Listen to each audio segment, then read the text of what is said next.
It's like when Conor knocked out Jose Aldo. You ever see that shit? Where he was practicing that. He was like, no doubt. But he was better than Conor overall. Because his wrestling His career was certainly better than Conor's. But the thing about Conor is, in that first round particularly, he's so explosive and so quick. Timing, too. Yes. He comes in with the timing on fucking, like, dialed right in. And that touch of death. He's got these big-ass hands, and he just fucking launches them at people. In that first round, he's one of the most dangerous guys alive. For sure. He's so good. And it's just, I wonder how he's going to come back with that leg break. Here it is. Here's him practicing. Like, he's doing like how Aldo moves, and then he's doing how he moves. Bam! Oh, it's going to be fucking bananas. It's going to be bananas. I mean, people are going to go crazy for the return of Conor McGregor because he's a giant personality. But don't expect the same thing.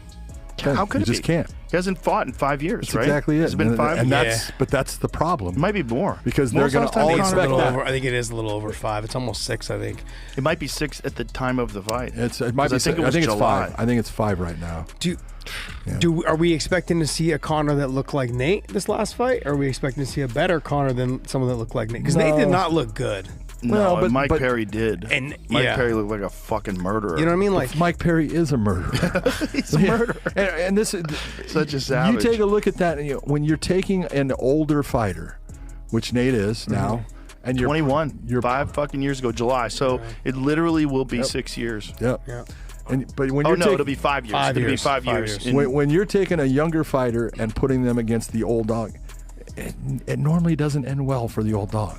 Well, the thing is about Max Holloway is like Max Holloway isn't that much younger than Conor. He's not. But the thing is, Max has been in constant high-level competition the entire time. Won the BMF fight, beat Dustin, like constant high-level competition. That's right. It's a different thing. And I honestly believe him at 155 is the best thing for him. Absolutely. But he's not 155 in this fight. This is 170. But honestly, he might be better. No weight cutting at all. Just no weight cut, just kind of walk around. And also, knowing this is such a high profile. It reflects both his drawing power and the UFC's reliance on proven pay-per-view figures during major events. Even after a prolonged absence, McGregor remains one of the few fighters capable of generating mainstream interest beyond the core MMA audience. From a competitive standpoint, the conversation around opponents highlights the UFC's balancing act between risk, entertainment, and legitimacy. Max Holloway has emerged as the leading candidate.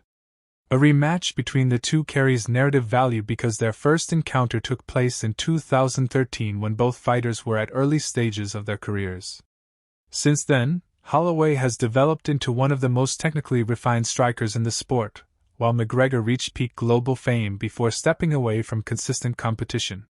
Following an extended absence from the octagon, Conor McGregor appears fully focused and prepared for his significant challenge against Max Holloway. Immense pressure surrounds this bout as the combat sports world eagerly anticipates whether McGregor can truly reclaim his former self after years away.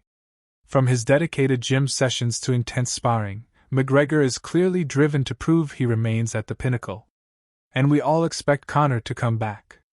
The same Conor that knocked out Joss Boom. It's a different Conor. That Conor was in it. That Conor was living it. He was training every day trying to improve his mobility, trying to improve his speed, trying to improve everything. This is a different Conor. Max Holloway is still training. We're going to see the vintage Max Holloway. I don't know if we're going to see a vintage Conor McGregor. Most people would consider Max Holloway a better striker and more durable than Charles Oliveira, but it did not look that way in that fight. And now I look at this matchup and I'm like, is Max really that much better than Conor McGregor? Can he really avoid getting stunned at some point in 2 rounds when it's happened to him in every single A__A fight for the past 2 years?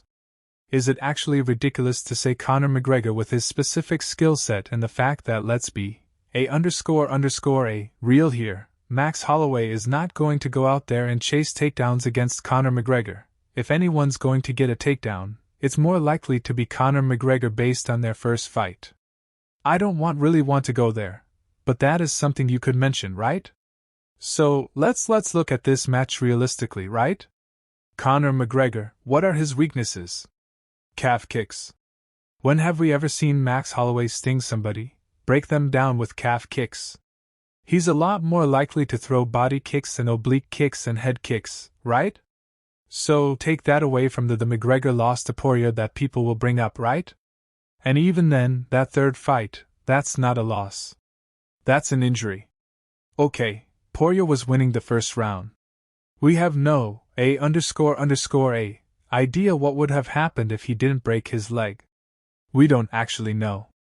Poirier probably would have won, but I could easily say the same thing about Sergon versus Tom Aspinall, but we don't actually know, right? So I don't want to go there, right? I'm just talking about this matchup, right? Conor McGregor, better striker than Max Holloway, more power, more suited to be 170. Joe Rogan, like many other UFC commentators, shared his thoughts on Conor McGregor's return to the octagon. He pointed out that McGregor is one of the few fighters in the history of the sport who can garner attention from beyond the core MMA fan base. According to Rogan, the anticipation surrounding a Conor McGregor fight is unparalleled thanks to his charismatic personality and ability to draw in casual fans. He described the hype around McGregor's return as bananas, highlighting the immense expectations that come with his return despite his extended layoff from competition. It's all good for everybody. It's good for the sport. It's great for the sport. It's like that's what we need. We need more competition, more eyeballs on it. And unfortunately for the CA, the people that are casuals, it has to be a name, It has to like this Conor McGregor fight in July is going to be a bananas. It's going to be bananas. I mean, people are going to go crazy for the return of Conor McGregor because he's a giant personality. But don't expect the same. You just can't. He hasn't fought in 5 years, right? It's been 5 years. And that's the problem. Might be more because they're going to I think it is a little over 5. It's almost 6. I think it might be 6 at the time of the fight. I think it's 5. I think it's 5 right now. Joe Rogan was impressed by Conor McGregor's preparation ahead of his fight against Josiah Copyright Aldo. According to Rogan, video footage showed McGregor studying and replicating Aldo's techniques, even drilling with the same left hand that would eventually prove to be the decisive blow.